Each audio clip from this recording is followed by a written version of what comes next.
Thanks for clicking through to Chamber Web TV. These are one-on-one interviews with business and political leaders in our community.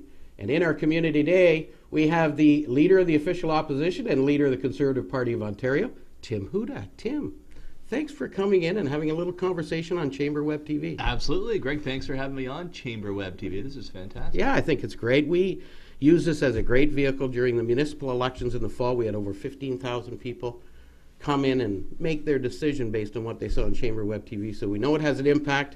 We know that you realize that, and that's why you're here today. So maybe if I pass my debut, you'll have a chance to come on between now and October. Absolutely. Well, you're going to get lots of invites to come back, and we're only 1,150 meters from the 401. We know you're going to be driving by, so you can pop in at any time and have a chat. Very happy to. Tim, tell me something. There's only 8 months left before the provincial election. You and your party currently are leading the polls. How do you feel about that? Well, it just polls will go up and down, right? So you got to focus on the long game, how we can bring change to Ontario. But I tell you, Greg, whether I'm here in Cambridge or back home in Niagara or in Toronto, I'm just hearing more and more from people that they want to see change in our province, that we can't continue down this path we're on. And every time people turn around, they're being nickel and dime to death. The HST, energy bills going through the roof, university tuitions, you got a kid in school, they're saying enough is enough. And secondly, people are paying more in taxes, they're not getting a return in quality frontline public services like healthcare or classroom education. So campaign's a grueling process. Are you worried a little bit about peaking too soon? And how is Tim Hudak going to keep the momentum going? Well, you stay focused on the goal. And the reason I entered public life is the same reason I want to be Premier of our great province. It's to fight for those hardworking, average families who pay their bills, who play by the rules, but are falling farther and farther behind in Ontario today. And quite frankly, when it comes to this government after 8 years, they've fallen right off the radar screen. So how can we make life more affordable for those average families and seniors? How can we make sure there's good jobs for them and their kids? And how do we get government focused on the basics like frontline healthcare, better service in our ERs, more long-term care beds, instead of building these massive health bureaucracies? During the next 8 months, you're still going to have a job to do as Leader of the Official Opposition. What are your priorities going to be in this session? Forgetting about the election, but this session alone, you've got some work to do, and so does your team. No doubt the affordability for average families, the pocketbook issues, and a big one that I'm going to hear about to the Chamber in Cambridge State, energy.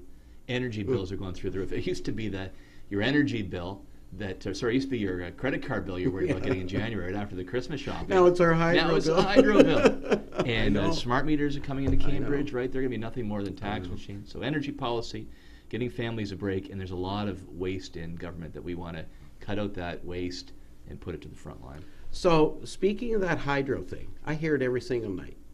Tim, I'll tell you, I'm going to turn the dishwasher on at 8:30, and my wife comes screaming across the kitchen saying, don't, you got to wait till 9 o'clock, you got to wait till 9 o'clock. People are irate, and not just at my home. In business, people are opening up their hydro bills and saying, what has happened here to me? What is my government doing? So we know what the Liberal government's doing. What's a Conservative government going to do when it comes to that energy file? I just got a very different view about what energy policy is all about than the current government. I just think of a senior citizen who came to one of my town hall meetings a few weeks ago, and his hand was literally shaking with his hydro bill. This poor guy in a fixed income, and his bill had gone up an extra $100 a month. Right? He just said, how am I going to stay in my home? So here's what we would do differently. Treat energy policy as economic policy, about making sure we have reliable and affordable hydro rates to help businesses create jobs and make sure families and seniors can pay the bills. Right now, the current government under Dalton McGuinty seems to treat it as a social policy. So when it comes to these things, you just mentioned the time of use smart meters. I just disagree with the Premier, who's lecturing every family to say you got to have all the kids showered and fed and ready for school before 7 a.m. when the higher bills come in, or that senior citizen to get up at 11 o'clock at night.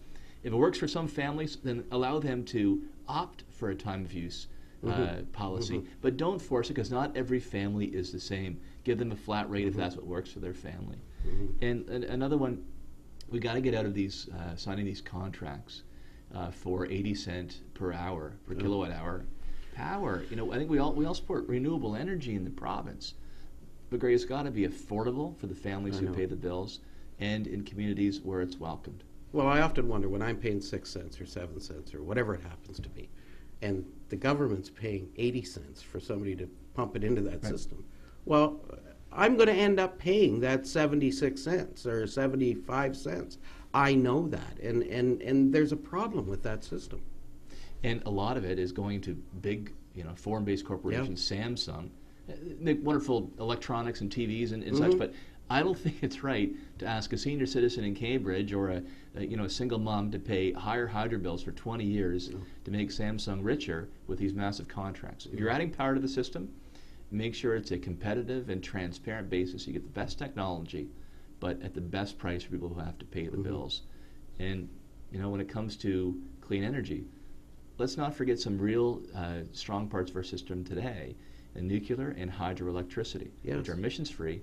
They're clean, but much more affordable rate of power than some of the contracts we sign. We have companies in our community that depend on nuclear power being a force in Ontario. We certainly hope that whatever government is there certainly leans on that.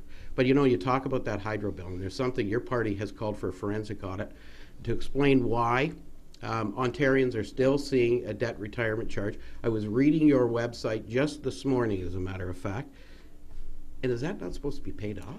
Like, why? Like I get heck from my wife. I don't know why. All I do is I go to work every day, and the check goes in the bank, and she pays the bills, and she gives me heck for the hydro bill being so high. So, this debt retirement charge, though, kind of sparked my interest. What's going on there? I hear about this across the province. Why am I paying this debt retirement charge? And if I am, when's it going to be paid off? It's kind of like getting your credit card bill in the mail and getting the interest you have to pay every month, but no idea what the principal is or where the money's going. Yeah. So here's the basics. 2002, the debt retirement charge was brought in to pay off $7.8 billion in debt, dating back to some of the policies of the 80s, like the Darlington cost overruns. And we're to pay that down, but to date, $7.8 billion has already come in from families. And maybe there's some interest charges or whatever, but surely to God, it's got to be coming off the bills soon. So you're saying we've already paid back what was determined to be the debt? You got it. $7.8 billion was the debt to be retired. We've paid $7.8 billion to date, but the current government wants to keep that on the bill to as late as 2018. So I'm very worried that they're going to turn a temporary charge to pay down that debt into a permanent tax grab on our bills. So we've called for a forensic audit. Where did the money go? And if it's been shown that people have paid off that bill, take it off our hydro bills altogether. You know what? I think I'm not unlike most Ontarians. Whatever it costs, I know I have to pay. I need the service. I need the product. Just tell me how much it costs, and I'm willing to pay that. So you don't need to subsidize me. You just need to be straight with me as to what the costs are, and I'll pay my fair share. Exactly. And then when the fair share has been paid off, take it off the bills. Don't make it a permanent tax grab. Absolutely. Let's assume for a moment today is October the 7th. You're now the Premier of Ontario. And aside from cabinet appointments, what's priority 1 and priority 2? I'd say priority 1 is making life more affordable for families. And they've been hit with higher hydro bills, HST, the list goes on and on. Actually, I want to invite your viewers to go to our website called haveyoursayontario.ca. We put a number of options on the table. We've got about 10,000 people that have gone there to date. Like, should we cut the rate of HST, for example, to give families a break, phase in a 2-point reduction, abolish it on things like hydro or heat or gas, the necessities in life. What's going to help the average family balance their own family budget? We'll put a link on our website as well. Perfect. Again, haveyoursayontario.ca. And the second one, getting our economy moving again. More jobs for Cambridge families. And we need the private sector. Small business, it's always been the engine of job creation, to be firing on all cylinders again. But if you're going to be hitting small business owners with more and more red tape, higher taxes, higher energy bills, they're not going to create jobs in our province, and that's why we're having challenges today in Ontario. Sadly, has become a have-not province. Cambridge Chamber of Commerce is all about creating more opportunities for businesses, so we appreciate that certainly. And Tim, our door is always open. We're here. You've got 8 months. You'll be driving by our front door. Anytime you want to stop by for another chat on Chamber Web TV, please do. Hey, my pleasure. Thanks for having me on. You didn't ask me my Super Bowl prediction either. What is it then? I'm cheering for the Packers. Yeah, me too. Packers. Yeah. And I'm a Bills fan. I'm a diehard Bills fan. Of course, But Fort Erie. surprisingly, they're not in the Super Bowl this year. All the best, Tim. Absolutely. Great. Thanks for having me on. Thank you. Appreciate it. Thank you.